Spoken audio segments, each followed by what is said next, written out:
Hello YouTube, and welcome back to a little bit of Bloodborne. This episode is going to serve as an update for the state of Bloodborne on the channel, as well as showing a few alternate options in the opening areas of the game. I've just defeated Gascoigne and am standing before his daughter, prepared to give her the red jeweled brooch, just to find out what happens with that path chosen. After that, we're going to talk a bit about things to come and finish off with a boss with just a little bit of a twist. So, let's see what she has to say, shall we? Hello, Miss Hunter. Still can't find my mum. Miss Hunter, was it really her? Mummy, Mummy, don't leave me alone.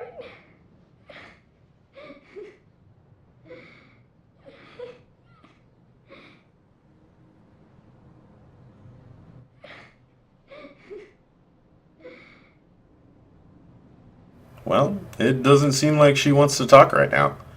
So, I guess that would be the objectively inferior choice, giving up the blood gem that you can earn from breaking it apart and sending her to either alien Sefka or back to Odin's Wart.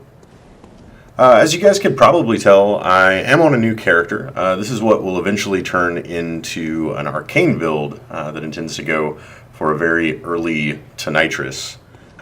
Simultaneously, I've been playing a blood tinge build that is working on picking up the Shikage and trying to use it to its fullest, as well as a strength build to get to take a look at some of the strength weapons of the game.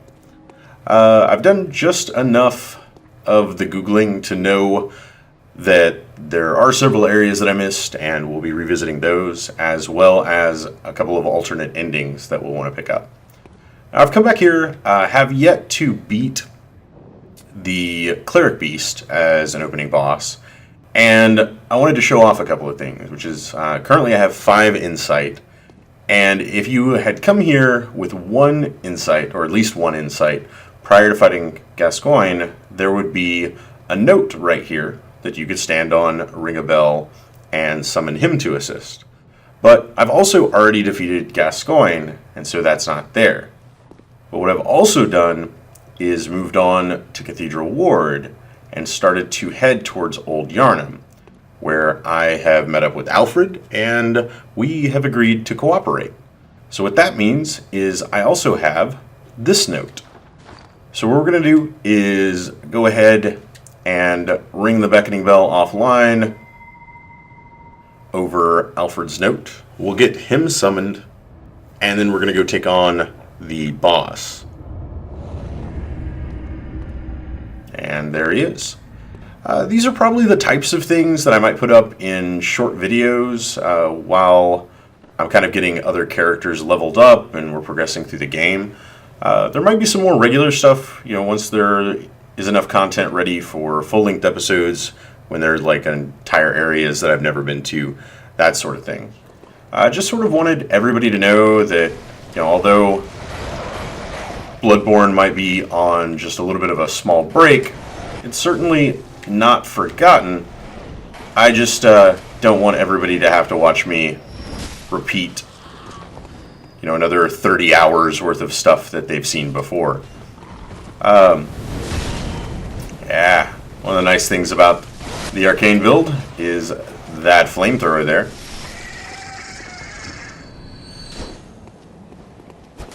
And there we go. We are waiting on some of those other areas to get to in Bloodborne. The channel is going to be starting up some new Let's Plays. Got a couple new series that will be here very, very soon. And I'm hoping all of you guys will enjoy those. Stick around and join me on the journey in a couple of new games, as well as for this. Wow. Alfred just parried and riposted the boss. That's pretty crazy. I hope you guys will want to join me for some of those new games, as well as for the additional stuff out of Bloodborne as it comes.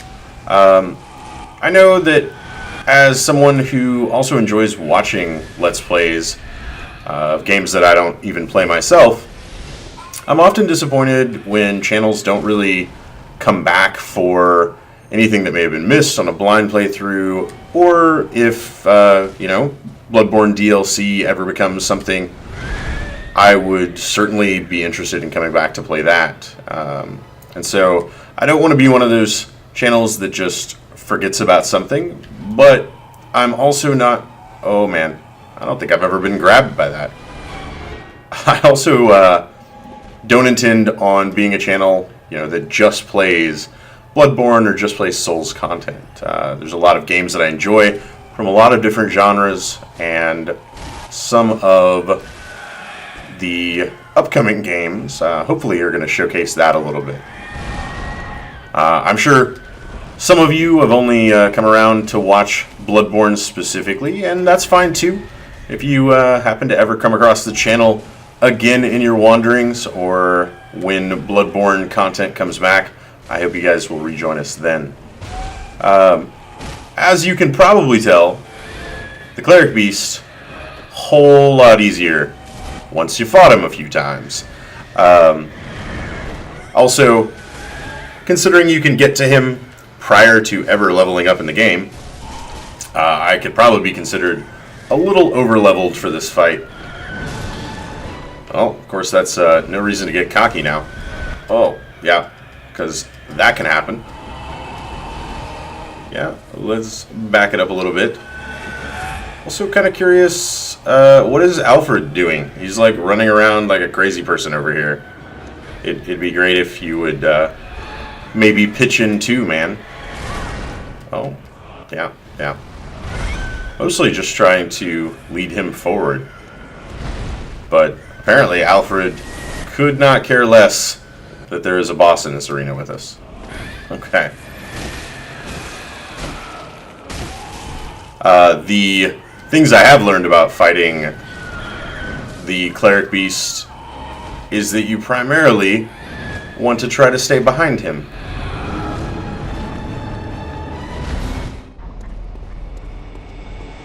And if you do not stay behind him, you can very easily end up getting yourself killed like that.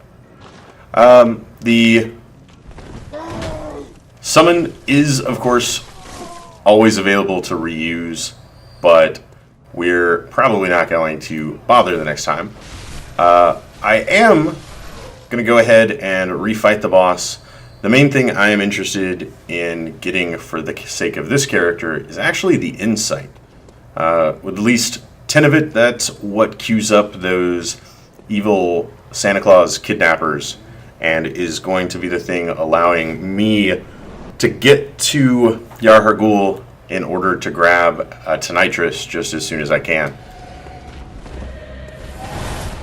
Yeah.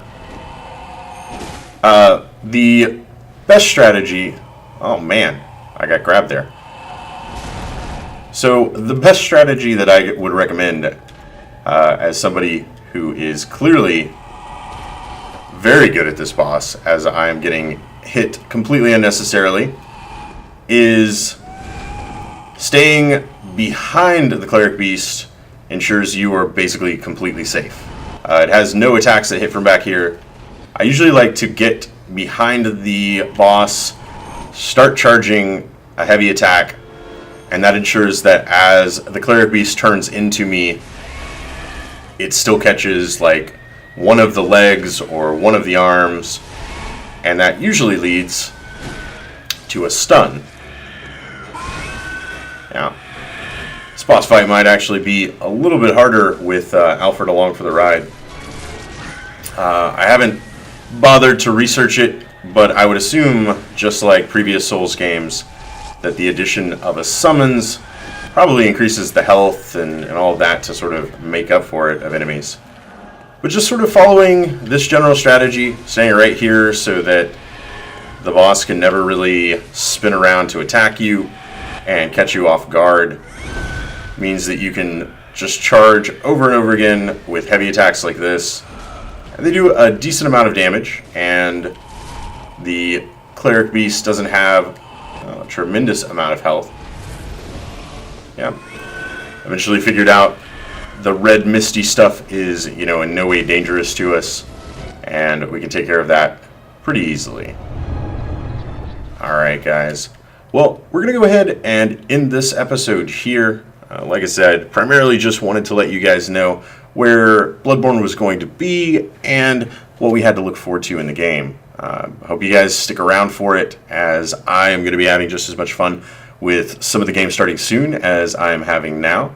And I hope you guys will be too. Alright, I'll catch you guys next time.